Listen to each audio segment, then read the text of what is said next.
What's up, everybody? Welcome to more Heroes of the Storm content. Today we have again two great maps for you, and especially the first one is quite a treat. We have a game on Tomb of the Spider Queen and also one on Blackheart's Bay. So two maps that we don't see all that often. Actually, Tomb of the Spider Queen was played for a long time, but it has been fallen off quite a bit, and Blackheart's Bay is a map that most of the teams in competitive play at least dodge these days. So right now we have it here at the EPL. We're gonna see quite some entertaining matches, especially since also Stitches is back to action. So guys, get ready. We're going to jump into game number 1 on Blackheart's Bay.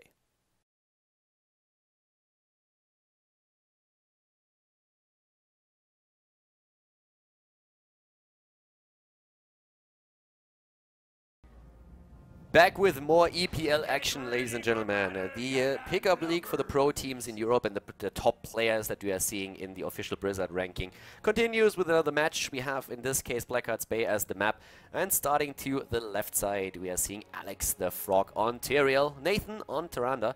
We have Eternal on Murden, Gad Amhead on Brightwing, and Black Scorp on Kerrigan, playing the melee assassin here. To the right side of the map, we have Wolf Joe on Rhaegar, playing the support role for his team. Smexy Style is on Arthas. Mena on Jaina, since Kel'Thas was banned out again. AR on Reyna, and Zocke is playing Rexa. A pretty cool addition. The Beastmaster in general, just very strong on this map, since he can go through all those mercenary and pirate camps and secure those coins. The bans were Uther, Karazim, Abatha, and as mentioned before, of course, Kel'Thas himself. It's more, the bans are still one of these things that's not the most important part here. We don't have a proper tournament draft in these EPL games because it's more of a focus on the individual players than the team strategy. For that, this teams still scrim against other teams with a full setup. In this case, it's more about them just like trying to get good practice out of it on an individual level, but still with voice chat, of course. So they have a captain that is usually doing the shot calling for them as well, drafts the players, and then later on also goes through it. But it's a very sped up process. It doesn't take too much time. It's very quick, and they just go from game to game. Right now on this map here, we have to the bot lane Zocke and Alex going up against each other. So oftentimes on Blackheart's Bay, what you see is the bot lane being dominated by a push hero, and this is what Zocke with his Beastmaster is currently presenting for the team. Zagara is, of course, oftentimes, or was an addition for teams here.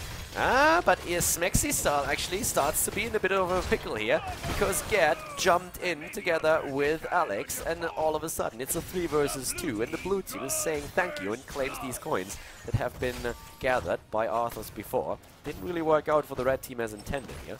When it comes to the talents, it's no real surprise that on this map in particular we're seeing a lot of Regeneration Master talents, or just Globe talents in general. One Conjurer's Pursuit for Jaina, going into the standard build with a Snowstorm on 4. And then the Regeneration Master talent for not only Tyrael, but also Rexa and Arthas. Rexa, of course, has his own like variation of the talent. The Hunter-Gatherer gives a little bit less individual heals, but also the heals for Misha. Black Scorp with the 5 coins, able to escape up at the top. That would have been a really cool kill, of course, for the red team if they would have been able to get this one. To the bot lane, Zocke is in a bit of trouble, but should get away there, and yes, indeed does. Needs to be very careful, though, because Alex doesn't jump in. Not for this one. With the talents, one of the things that we're also seeing is again Reyna with Seasoned Marksman. In general, you can get a lot out of any kind of stacking talent on this map. The one thing that you really try to do is to just rotate between the top lane and the mid lane, which is exactly what the red team is doing, and you try to just clear all of the waves. It's very similar to the mechanics that we're seeing on Tomb of the Spider Queen. That's also one of the reasons why in the past Asmodan was oftentimes a pick on this map in particular, since you can simply try and stack him as well. But in this case, they're just stacking not only the heal talents on one, but also Seasoned Marksman for air. So they're trying to get as much damage from the later stage of the game as they possibly can. It's a pretty cool process, and it's actually something that works on this map extremely well.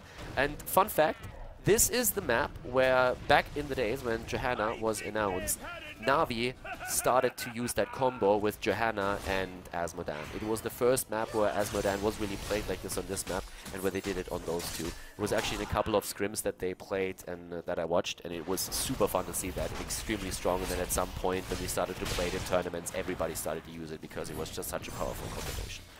We have level 4 for the teams, or by the way, they are now at level 6, but we are already on level 4 when it comes to talents. We're seeing now Feral Heart again taken. Rhaegar, of course, is going to focus on his heal build. Tidal Wave on level 16 is going to help a lot, and we're of course also going to see the heal talent with a Healing Surge on 13. At least I would be very surprised if he deviates from that build, since he is so strong. But we have now the crippling talents taken on Rexa for his level 4 talent. That is actually like an interesting move there. Breeze is one of the heroes in the one of the players in the European scene that plays Rexa a lot, and usually he goes for the extra damage for Misha on level 4 and then adds the Hawk talent on level 7 then later on. So this is a bit of a different build that Zocke is running for his team now. And we also have, when it comes to build variations, again that Ravage build for Kerrigan with battle momentum on level 7. That helps already a lot. It's the focus attack on Piranha, which helps too. The push in the mid lane, very aggressive here already. The first objective was taken in this game by the blue team, who were able to just turn those coins in. Alex jumping around here already. Everybody is suddenly starting to go for Mena, and that kill is definitely deserved. 2 kills against 0, and it's not over just yet. They are trying to go for a second one, and Smexy style is dying. Black Scorp, extremely low, jumps away with his Ravage. It is able to stay alive. Unbelievable. They killed 2 more heroes, and there's the 5th. They wiped the entire team. Really well played, and that's of course a great start now for the blue team. Really well done in this case. Wow. That is not working out as the red team was hoping for. And of course those chests, they always pop at the wrong time, and this game is no exception. Level 7 talent for Rexa is still the Bird of Prey, so he does that extra damage against the non-heroic enemies, especially against the waves. It got reduced a bit. It was 300% before the patch, now it's 200%, but it's still very good for wave clear. Again, the chests are the focus for the teams. Now let's see what's going to happen down here. We have level 10 nearly coming into play for the blue team. They have 6 kills against 0. Zocke on the run once more, and Eternal also jumping away just before he gets taken out. In this case, the setup that we're seeing for the red team can really help them just play around opponents and trying to control the objective. But whoa! The root, look at that. Great kill against Kerrigan. It was a lot of coins. That was actually quite well played here. That was really important for the red team. Just before level 10 hits. Perfect. Doesn't get any better than that. I mean, seriously, that's exactly what they need here, but they can't fight right now. Blink Heal, we have also Maelstrom, there's Sanctification, and we have Shadow Stalk. So these talents extremely powerful now for the blue team, and of course the red team has to retreat. It would have been the dream for them to move in and turn in before level 10 happens, but there was just no way for this to happen. We have Eternal in the mid lane right now. Air and Smexy style are starting to soak the experience here, whereas we have Wolf Joe on Rhaegar moving up to the top. That watchtower is under the control of the red team, so they have very good vision of what's going on. Eternal, oh, Haymaker! Look at that! Oh, what a kill against Reyno.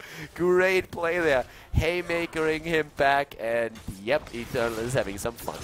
Smexy style with the lockdown against Arthas. Can they secure the coins? 13 coins right now for the red team. But Arthas has 5 of those, and they really want him. They want Arthas, and they get him. There's no level 10 for Rhaegar, no ancestral healing opportunity. And they just move away. They went really deep for this kill, and they get it. Talking about kills, Ganamhead was rather low, but Mena and Zocke, they cannot secure this one. Black Scorp is trying to drop Jaina, but so far Mena is doing a decent job, but it doesn't really look like he's going to be able to escape here. Didn't carry any coins, so at least they didn't lose anything here, but it's still a bit of an annoying scenario, of course, for them. Not getting the kill against Brightwing and then also losing Jaina. Level 11 versus level 10 with 9 kills against 1. Not ideal, but it's not like they're too far behind. This, by the way, is still a coin up at the top when earlier on Arthas was taken out, so only 4 of them ended up in the hands of the blue team. 1 dropped behind the wall, and there was nothing that Alex could do to really capture that. I suppose he could have tried to jump in with the Druid's Might, but as far as I know, he was still in cooldown and wasn't really able to pull that off. The one thing that you really need to keep in mind, though, as well, is that Zocke could also try and go for the boss and try and claim this. He did not go into Misha's heroic ability, though, but instead went into the boars, and that can be quite helpful during the team fights then later. We also have a Ring of Frost instead of a Water Elemental as the commitment of Mena to his heroic ability.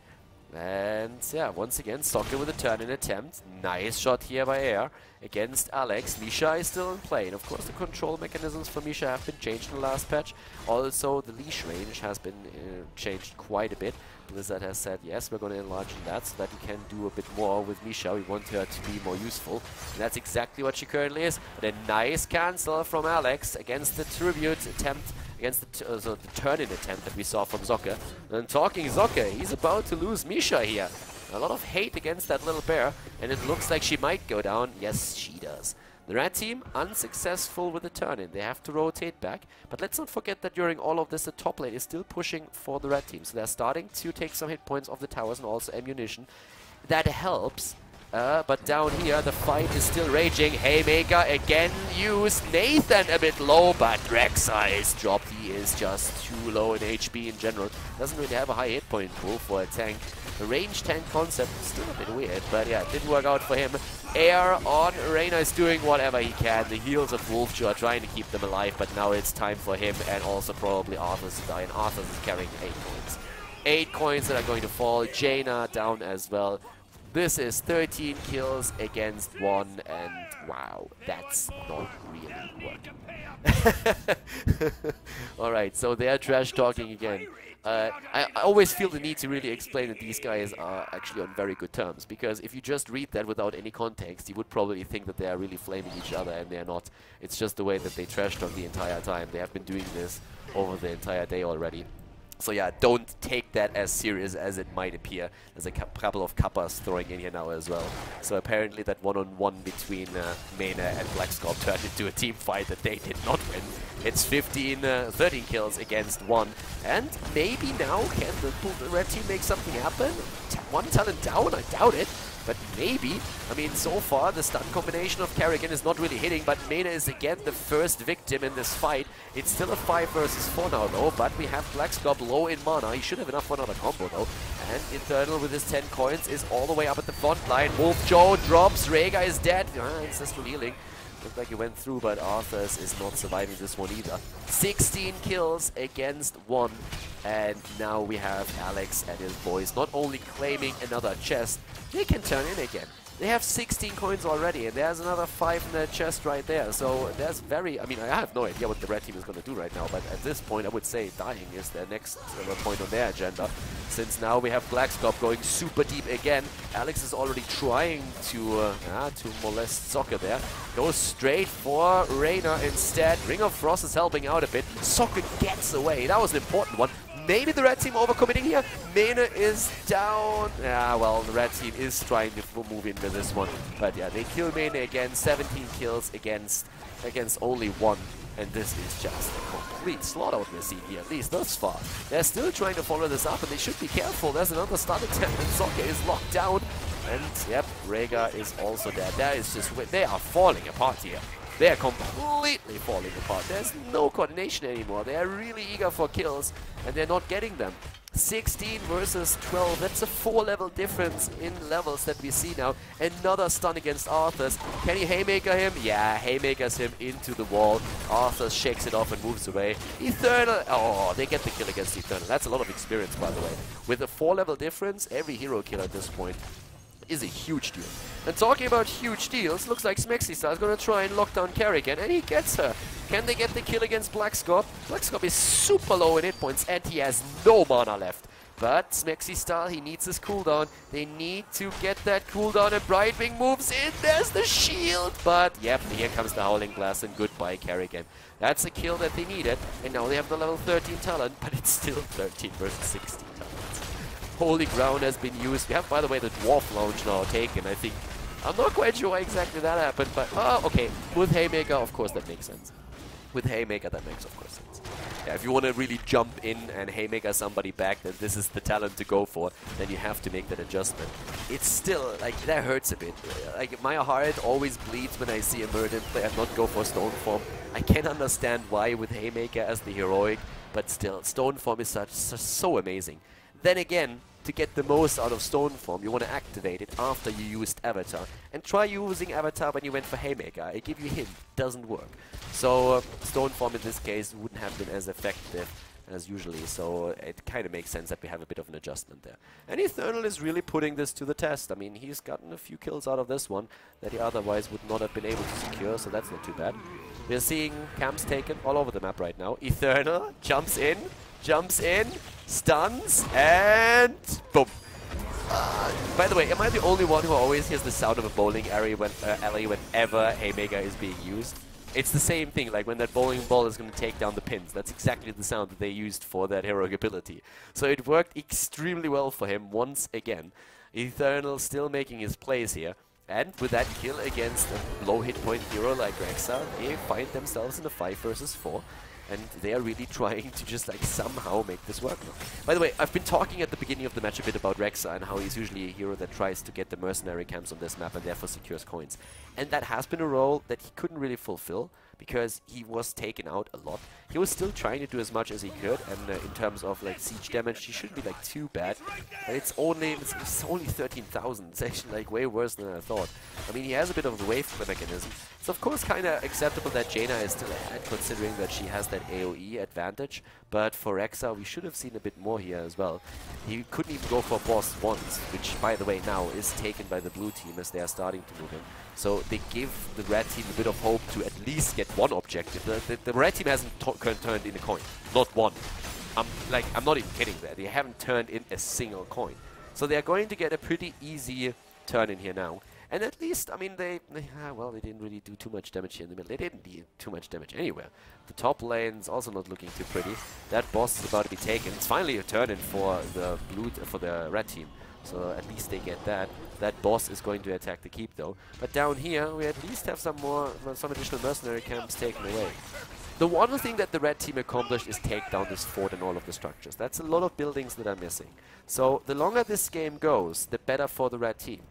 The reason is simple. First of all, they have Reyna. So Reyna with Seasoned Marksman is going to shine in the late game. That's going to be very important for them. And also, with them taking a few structures out already early without the objectives later on will do a whole lot more.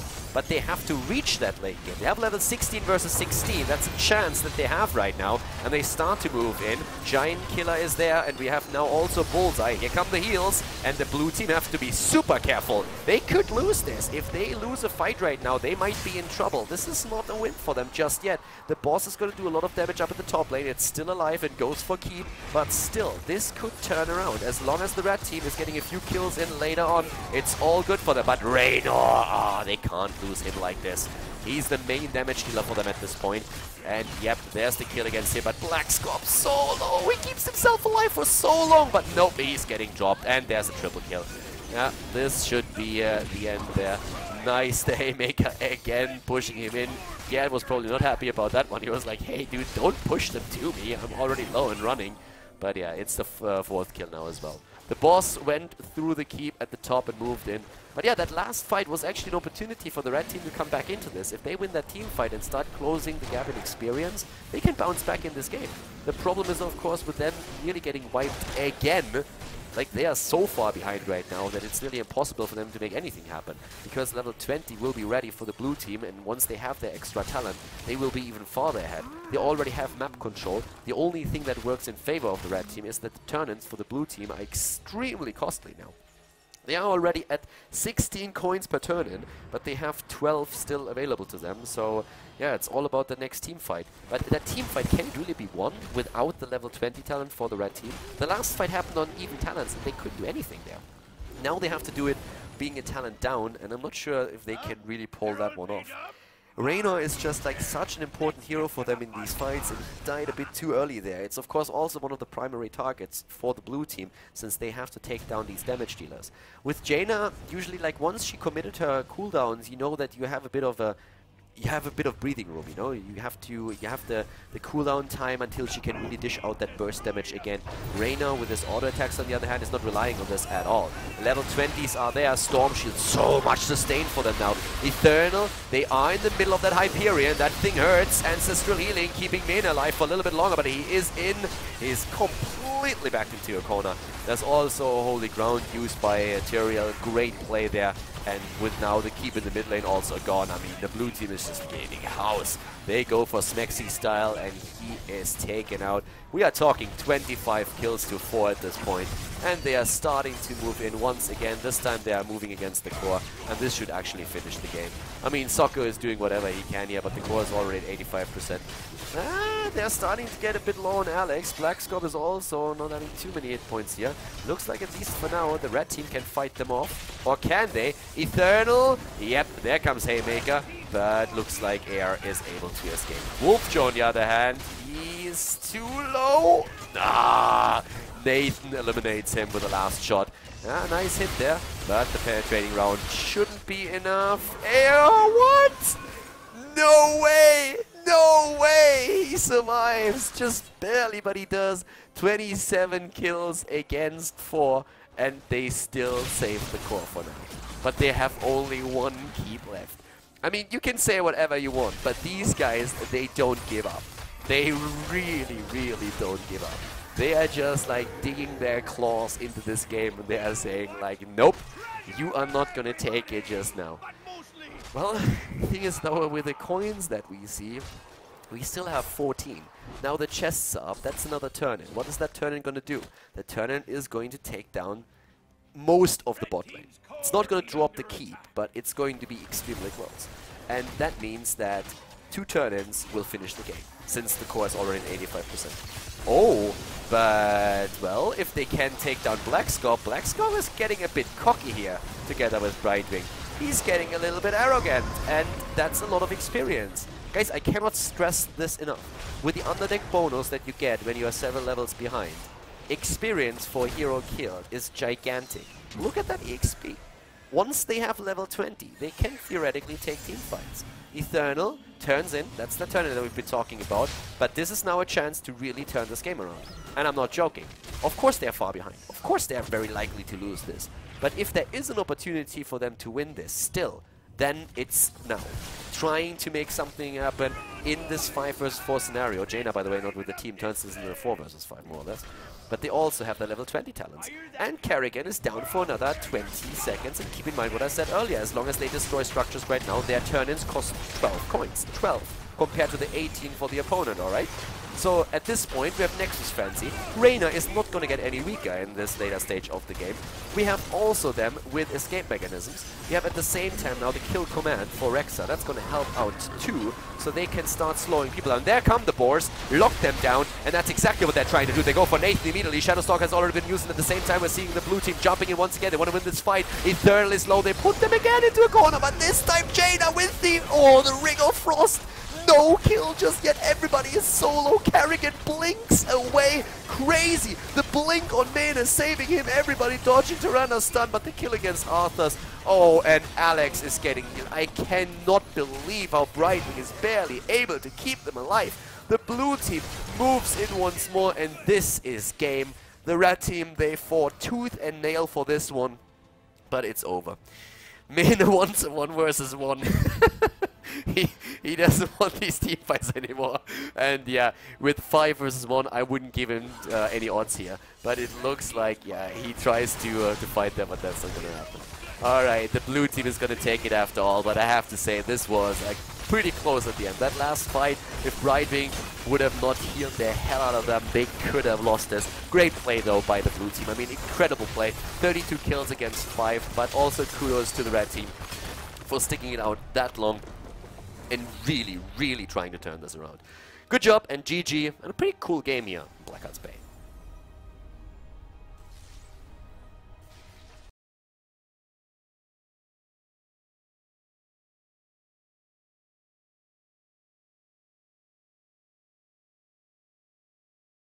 Tomb of the Spider Queen, the map here at the European Pro League, and boys, we are going into another game, of course. To the left side of the map, we have a pretty cool comp since Anti-Hero is playing Stitches here with Get Amhead on Malfurion and Blackscorp on Kerrigan. So a lot of hooks incoming with Zocca on Tyrande trying to lock the target down and AR on Reyna. To the right side of the map, we're currently seeing Smexy Style on Karazim, and for the support, we have Whoopi on ETC, Wolf Joe on Arthurs, Eternal on Vala, and as you can see, Mene playing Sylvanas again. The bans in this game in particular, we had 4 bans actually, 2 from each side, and it was Kel'Thas Jaina and also Uther Muradin that have been banned out here. But once again, of course, the focus here is really on quick games with on a individual level. It's not like scrims or anything. It's like a pickup league for the pro players. And, well, look at that. The attempt to hook somebody, but not successful. AR was ready to hit someone. Zocca already with a stun attempt, but this time it didn't really do anything with that. Important is that we have on level 1 now that new talent for Stitches, the adjustment, so to say. With the Hungry for More, he can go into a really high hit point pool. And I am pretty sure that this is one of the reasons why we're actually seeing the auto attack build for Vala. I feel like a lot of players will in the future try to counter out the Stitches with at least one hero that has a giant killer talent on his side, so that they get the extra damage, because that hit point pool is at some point going to get out of control if you don't have that added damage against high hit points or like heroes with a lot of hit points. So auto attack build with the giant killer level 13 is a very logical step for Vala. And personally, I wouldn't even be surprised to see Executioner taken on level 16 for Vala, since we are in a situation where we have not only Arthurs for the Frozen Tempest, but we also have an ETC in there, which can go for a lot of like slopes. So it's going to be very likely that that could happen depending on how the game goes and if Vala feels she needs her blood for blood or not. As you can currently see, as a level 1 talents, we are... Oh, there's the hook, but Wooby gets away. Not really the perfect setup with Soccer and his stun. Not quite sure if maybe Anti-Hero called it a bit too late. But yeah, Soccer's stun not there in time. Black Scorp with a good lockdown though against Arthurs here. Wolf Joe needs to be careful. There's a lot of battling happening here with another lockdown attempt. And oh, yeah, that was kinda close. Anti-Hero with a decent stun or with a decent hook, but that one didn't really hit. Of course, we have Seasoned Marksman for Reynor, not really a surprise. I mean, we are on 2 with the Spider Queen, which is possibly the best map next to Black House Bay, where you can stack either Regeneration Globe talents or, of course, the damage talents. Yet I'm here at the bot lane, had to fight off Whoopi and Mene, but was pretty successful with that. So Mene is still on Sylvanas here. It's a hero that he actually preferred quite a bit. He wants to play Kel'Thas, but he's banned out every single time, and now he gets completely zoned, and they claim him as the first kill of the game. So the blue team doing pretty well here. And we already see a lot of focus attack again, one for Reynor, no surprise. Auto attack is key for him. And we also have it for Tyrande. Tyrande, this is like the talent that she went for quite some time right now. Oh, nice! Good move by Black Scorp. Really nice combo on Kerrigan here. Getting the kill against Vala and immediately the taunt, throwing it out there. Rip! And Eternal wasn't really happy about that. Looked good at the start actually for him, dodging that stun that never really came, and when it finally was committed, Black Scorp made sure that he locked down Vala perfectly. When it comes to gems, we have a very solid setup actually for the red team. They already turned 18 in a bit behind the blue team, but it's nothing to worry about. They have a lot of gems, and as long as they get the turn in, they are going to be absolutely fine. And Anti-Hero is already trying to do exactly that up to the top, where we are now also see Eluan's Grace for Malfurion and Moonbird. One of the reasons why Malfurion is a pretty good choice for them is that next to the stun on Tyrande, that of course is always going to try and combo that with a hook on Stitches, we have them later on in the game also with those roots. And personally, I feel that Tenacious Roots in level 16 would be a really good option for Gerd, so that he can make sure that he locks these targets down, and Stitches hooks are going to be absolutely important for them. It's going to be the most important part. In general, this is currently a single tank setup that they're running against the double tanks with ETC and Arthurs. ETC got a lot more utility out of the last patch, and it is now even a bit stronger than he was before. There comes that lockdown attempt, and Eternal gets sniped. Really well done. Great hook and stun combo from Anti-Hero and Soccer. And are they going to lose Anti-Hero? No, they're not. Keep in mind that that talent that we're seeing for Anti-Hero is not only important to really increase his hit point pool, but also because it really increases the heal that you get out of your Devour. The higher your hit point pool, the more hit points you get out of that. It's a percentage point that you get there. Good again.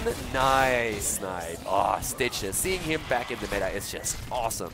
He's just such a, he's such a dangerous hero, and he's such a threat to you. Even when you're behind, it's really, really tricky to go up against, or when you're ahead, it's difficult to go up against the Stitches. You can always get one of these hooks in if you're not careful. Mene and everybody else is already rushing away. They're a bit scared here, and for very good reasons. I mean, Amplified Healing on level 4 is going to help the hero even more to keep himself alive. Since he is a single tank in the game now, it makes perfect sense for him to use that talent. We also have the commitment on level 7 for Enduring Growth, just showcasing that they're not afraid of any kind of stuns. They don't need cleanse here. Black Scorp is going to need a helping hand up at the top though, but yep, he gets away.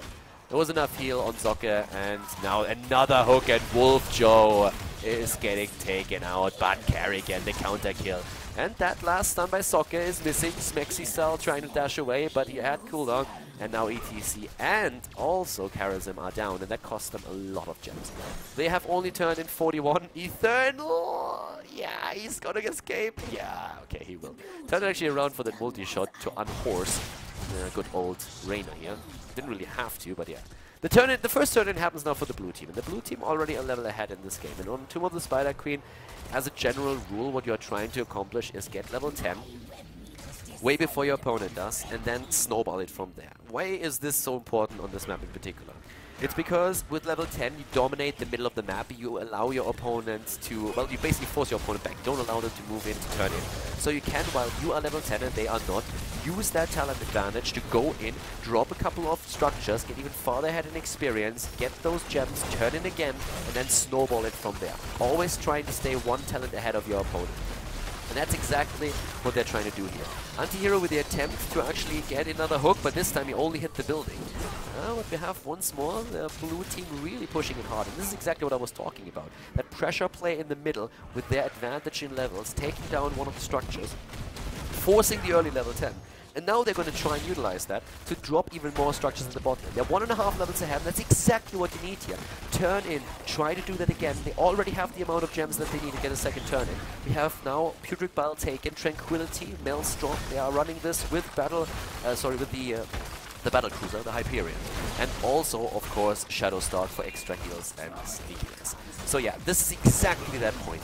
Dominate early, get level 10 fast, and then run with the momentum on Tomb of the Spider Queen, which we are seeing here. 2-level lead for them already, and there is nothing that the red team can do. The red team needs to wait for the level 10 before they can even think about engaging into a fight. But they made a smart move. They snuck in a turn up at the top with Wolf Joe. He might pay with his life for this one, and I think he will. Yeah, especially since that hook is hitting hard. But at least they got the turn in. And why is that important? It's important not only because it helps them to pressure these lanes back a little bit, but it also denies the turn in to the blue team. So they can keep themselves alive for a bit longer until they hit level 10, and then they are in a position where they can at least fight with heroic abilities. And this is a super important part. A massive auto-attack build, by the way, of course, on the side of Infernal. We talked about this earlier. He needs that auto-attack damage against heroes like Stitches later on in the game. So they try to keep themselves alive now for as long as they can. They are still 2 levels behind, but they are going to hit level 10, and there it is. So now they have, for a very short period of time, an opportunity to fight back, and they're trying to use that at the bot lane. They are rotating already. Divine Palm, Mosh Pit, Army of the Dead, Strafe, and Wailing Arrow. All of the Web Weavers have been taken out. Black Scorp is currently positioned in the middle. 4 heroes at the bottom for the red team. 8 kills against 1 and 81 coins. 81 gems. So right now we have Black Scorp starting to move up to the top, and down to the bot lane they are trying to use that advantage in numbers to move in. Tranquility, oh, already committed, and the lockdown against Wolf Joe. Arthur's is nearly getting dropped, but Smexicide is ready with a Divine Palm. Black Scorp though, great stun, and the Maelstrom used. The Mosh Pit is hitting hard, but not hard enough, or is it? Arthur's down, Reyna dead, Kerrigan falling though, Tyrande also dying in 3 versus 3 right now. It's such an important battle for them, but Black Scorp jumps in. Eternal on Vala is just rushing away. Level 13 gonna be ready any second. Mena actually escaping, at least for now, and Whoopi on ETC is doing whatever he can, but he has no options to get away from this one. Great kills there for the blue team. They still maintain that 2-level lead, and they have their level 13 now, with Reyna going for Giant Killer as well for the extra damage. And especially that tank line that is already suffering a lot during these fights is of course going to hate that. Not only does he have his seasoned marksman stacks up, but at the same time we're also seeing him now with the extra damage against the high hit point pool heroes. And with Overflowing Light, they have the sustain in these fights that they need. Lingering Essence is the first step of Kerrigan to go straight into that big shield advantage that she has once that she gets that level 16 talent. Stitches with Relentless and Ice Block on Malfurion to help him out. There is the potential to be locked down. I mean, if ETC moves in and Arthas follows it up with a Howling Blast, then you need to be careful, and Malfurion is going to be a priority target. You don't necessarily need Life Seed in this case. So we see him with at least a few of the healing talents going into the Enduring Growth on 7, but no Life Seed on 13. Instead, safety first for Malfurion. And yeah, it's an old guy with experience, of course, safety first. So we have right now level 13, still a level away for the red team, and again the hooks everywhere. Jump attempt by Black Scorp. Whoopi dashes back to safety behind the gate. He's trying to keep himself alive, of course, They are in a tricky spot. They need to defend against the Web Weavers, but it's not easy, especially with them being down a talent. If the blue team is overcommitting a bit though and dives too deep for a kill against the keep, and they could make something happen. But let's not forget that during all this pressure play that we're seeing from the blue team, we still have up at the top lane another Web Weaver pushing in and trying to claim the fort, and it looks very much like that's also going to happen. The Web Weaver is doing a significant amount of damage here, and there's nobody to defend it because they can't. They have to commit their resources into the middle of the map. And they will fight when they hit level 13, but it does look like they might have to fight before that, or they have to give up that keep.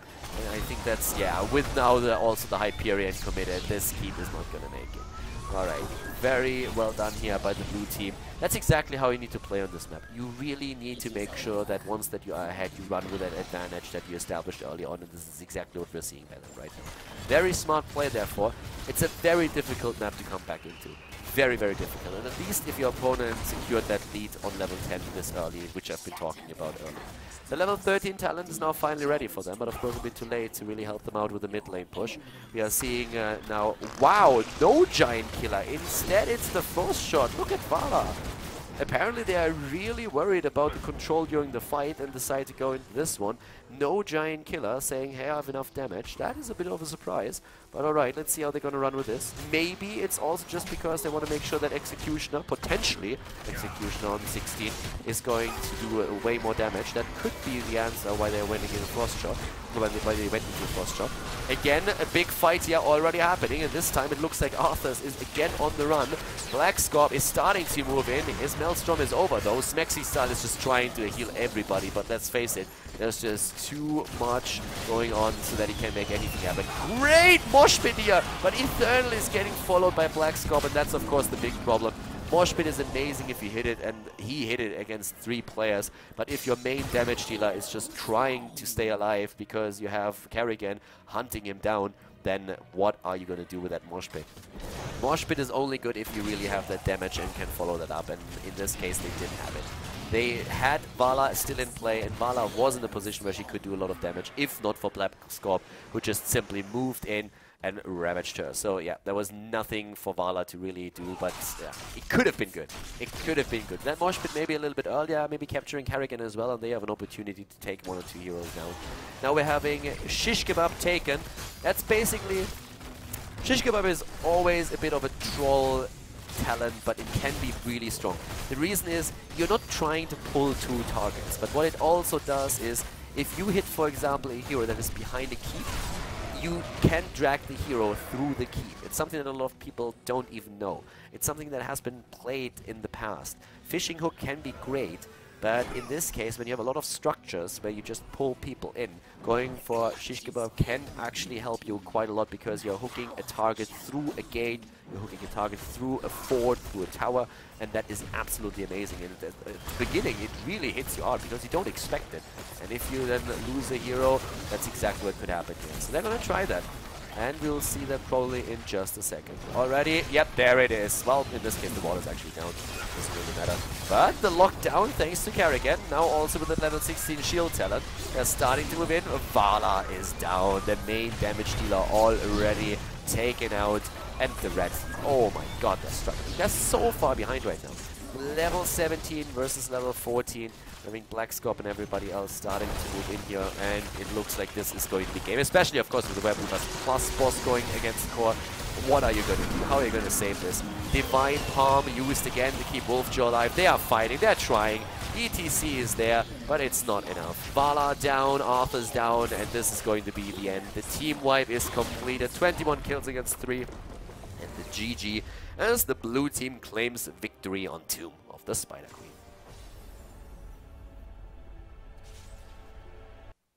Pretty solid games here. The last one on Tomb of the Spider Queen, of course, a little bit one-sided. The strategy of the blue team working out perfectly here.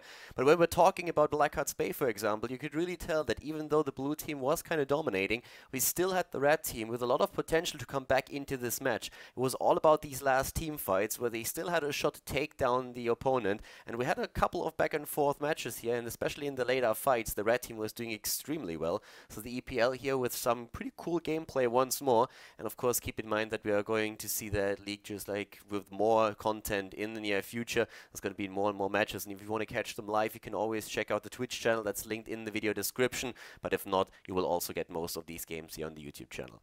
We're going to head into more tournament games pretty soon now as well, but as I already hinted on the last video, one of the reasons why a lot of the top teams are currently not participating in the weekly tournaments is simply because there is a big change in the European scene right now, where the teams are just like changing their roster, and therefore they don't really want to commit to any weekly tournaments just yet before they try out new players and have a bit of an idea of which players they will use for the upcoming tournaments.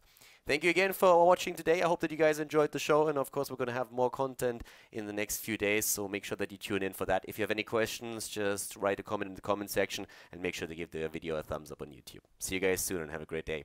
Have a good one. Bye-bye.